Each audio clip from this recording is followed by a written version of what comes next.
Hi, I'm Dr. Bertice Berry, and I want to tell you a story. I've just been sitting here thinking about the story and just tearing up. I was going to pick up my weekly produce, and I do it after I drop my granddaughter off in the morning. And I got my produce, and I noticed when I went in um, the store, across from the store, there's a woman who is without a house, who stays at this building that's abandoned.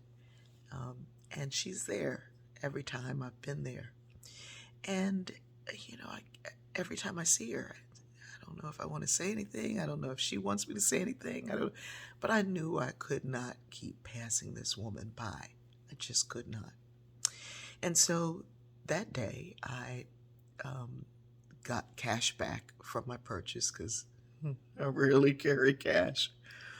And so I got the cash back and I drove over to her and I rolled down the window and I said, "Hi, good morning. I would like to give you something." And she looked at me and said, "Well, can you get out of the car and bring it to me?" And I was like, "Yes, I can." That day, I was in more pain than normal. I had had a flare up, and moving about was difficult. But I know going and getting my produce and walking around and even walking back to the car, which wasn't parked far, it was painful. And so I got out of the car and I limped over to her and she said, "You're walking with a limp." And I said, "Yes." And she gave me the biggest smile and she said, "What's going on?" And I said, "Well, I have MS." And she said, "But you're a survivor." And I said, "Yes, I'm actually victorious." And she said, "Yes, you are." And she said, "Me too." And she said, "The reason I asked you to come out of the car and bring it over to me is because I have some mobility issues as well. My legs are bad." And I gave her what I had, and I said, "Well, I go to this market like once a week. Is there anything that you would like?" And we had exchanged names. And she said, "Well," she smiled her beautiful smile. She said, "I like watermelon chunks." Let me tell you something. To hear somebody ask for something so delicious was just beautiful. And I said, "Is there anything else?" And she said, "Bananas, but only a few." Here's somebody that didn't want anything to go bad, to waste.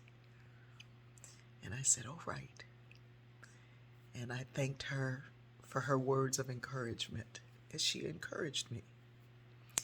And the next day I dropped my granddaughter off and I went over um, and made the trip there, even though I had already gotten what I needed, and picked up a few things for her.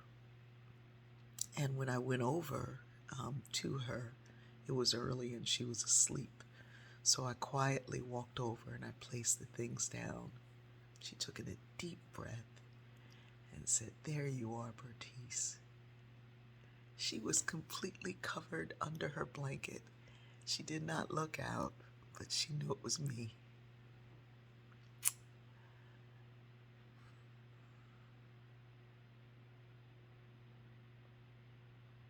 You take from this story what you need. But what I needed was the blessing of one who looked like they had less than me. We don't ever know who we're talking to, who we're engaging with, who we pass by. And this woman knew who she was. She was bright, she was beautiful, she was hopeful, and she gave me hope. And I think sometimes we sit with our pain from our past. I'm not talking about physical pain. And we wear it like a badge of honor. When the gift comes in sharing who we are, sharing what we're going through, knowing that we're not alone, and realizing that nobody's better than anybody else.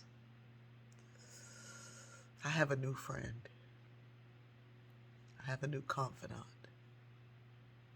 I have somebody who knows what it feels like